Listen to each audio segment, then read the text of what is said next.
E di pse bëj këtë pyetje se më kujtohet në 2013 kur Rama mori pushtetin, edhe ndërsa pyetja janë tërë nëse korrupsioni në Shqipëri ishte problemi individësh apo sistemi, tha sistemi.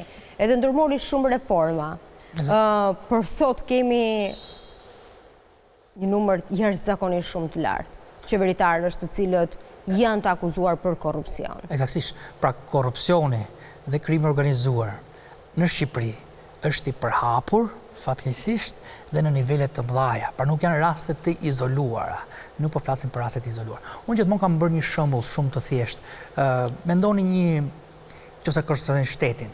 Ju e keni dëgjuar shpeshherë që prokurori i përgjithshëm thotë që ankohet që organet legjizbatuese të shtetit nuk e kapin korrupsion, megjithëse ose abuzime të mëdha, megjithëse ato ndodhin. Pra denoncimi është zero brenda institucioneve shtetërore. Eksaktësisht.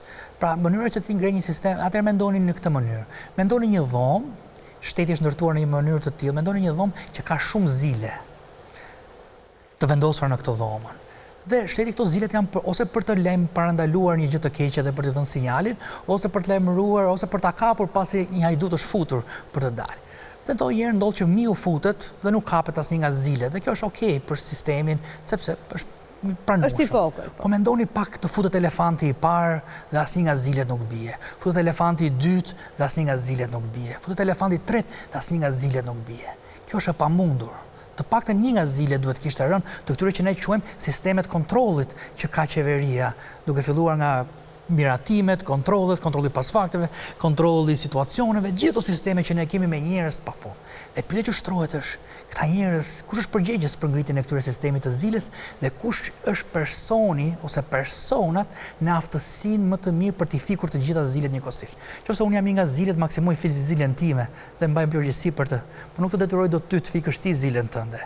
Drejtimi sipas standardeve ndërkombëtare, drejtimi është ai që është i aftë të fikit të gjitha zilet. Dhe kjo është diçka që do ta shqetësoj Rama, qoftë në ngritjen e arkitekturës, kryeministri, qoftë në ngritjen e arkitekturës që ka ngritur, njerëzit që ka bërë me veprim ose mos veprim. Dhe këtu duhet dilja edhe tek një gjë themelore, që do të i bëja një ftesë Spakut. Kuptoni që duke qenë se këto elefantët kalojnë dhe asnjë nga zilet nuk bie, ç'a ndodh?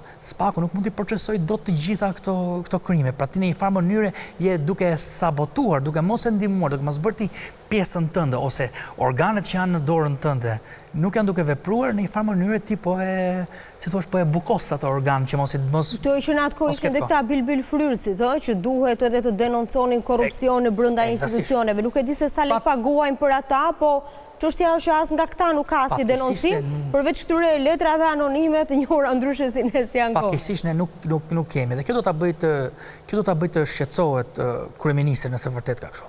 Pra, sistemi që ai ka ngritur ose për cilin ai është përgjegjës, duke filluar dhe nga njerëzit të cilin ai punon në kabinetin e vet, pastaj nga kështu me radhë deri poshtë. Çfarë qëndrimi kanë, pse nuk bien këto zile? Dhe a ka një përgjegjësi për sa i përket këtyre gjërave? Pra, pyetja që unë kam shtruar ka qenë gjithmonë kjo. Jam dakord me faktin që a e dinte kryeministri këtë gjë. Pyetja që shtrohet është çfarë bën qeveria pasi e di? Po ne kemi pasur raste të denoncimeve. Çfarë ka bërë? Ka qenë më shumë denial, derisa ka dalë vërtet. Dhe kjo është gjë që do të na shqetësoj ne, pra për këtë proces. Dhe prandaj do të thoja Spakut, që Spaku do të filloj dhe këtu e falenderoj që po shkon në një teknikë moderne. Po të shohim dhe rregullat e veprës për shpërdorim detyre, thot veprim dhe mos veprim. Deri tani ne kemi akuzuar njerëz për veprime të paligjshme. Për veprimet forta. Ose për veprimet kundërshtim me ligjin që kanë cënuar interdresat e ligjshme të shtetit. Ne do të fillojmë të mendojmë edhe për mosveprime. Dhe kjo është fryma moderne. Pra kur ti ke mundësinë të parandalosh diçka, kur ti ke mundësinë të marrësh masa në kohë, dhe ti nuk i merr ato masa, megjithëse të është dhënë ndjeni.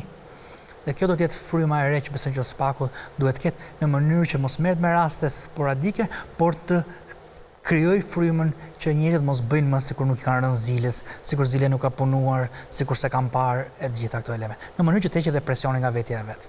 Është pushteti ai që të korrupton apo nivelet në Shqipëri janë të paimagjinueshme në raport me ato që vendi ynë ka realisht mundësi për të zhvilluar korrupsionin? Vendi ynë një gjë mund të shohim që ky vend mban shumë. Pra nuk mbaron, kjo vjen për një arsye shumë thjesht. Njeriu është qenie që që kryon, falet dhe në natyrës, që gjeneron energji. Edhe në kod diktaturës, diktaturat janë mbajtur gjallë, se njeriu është qenia më kryesore që gjeneron energji të pafundme edhe në kushte shumë të vështira. E ka pjesë tjetës vetë dëshira për të mbijetuar. Kështu që fatkeqësia e Shqipërisë është që Shqipëria mban shumë dhe ne kemi edhe një problem tjetër kur është studiuar për rusët kur i thonin pse disa reforma nuk ecin, që prisin perëndimorët. Një nga gjërat që jepi si argument ishte thoshin kanë tolerancë të madhe ndaj të keqes. Ne shqiptarët jemi mësuar të durojmë shumë.